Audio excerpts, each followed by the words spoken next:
হযরত শাহজালাল আন্তর্জাতিক বিমানবন্দরে আগুন লেগেছে। আজ 2টা 30 মিনিট নাগাদ এই ভয়াবহ আগুনের সূত্রপাত হয়। আগুন লাগার সূত্রপাত কিংবা ক্ষয়ক্ষতির পরিমাণ এখনও জানা যায়নি।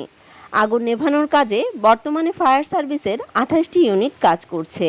তাছাড়া আগুন নেভাতে বাংলাদেশ সেনাবাহিনী, বিমান বাহিনী, নৌবাহিনীও যোগ দিয়েছে। কার্গো ভিলেজের এই অংশে মূলত আমদানি করা পণ্য রাখা হয়। বিমানবন্দর কর্তৃপক্ষ জানিয়েছে, বিমানবন্দরের ফ্লাইট সাময়িকভাবে স্থগিত করা হয়েছে। অন্যান্য দেশ থেকে যে ফ্লাইটগুলো এসেছে সেগুলো সিলেট বিমানবন্দরে অবতরণ করা হয়েছে।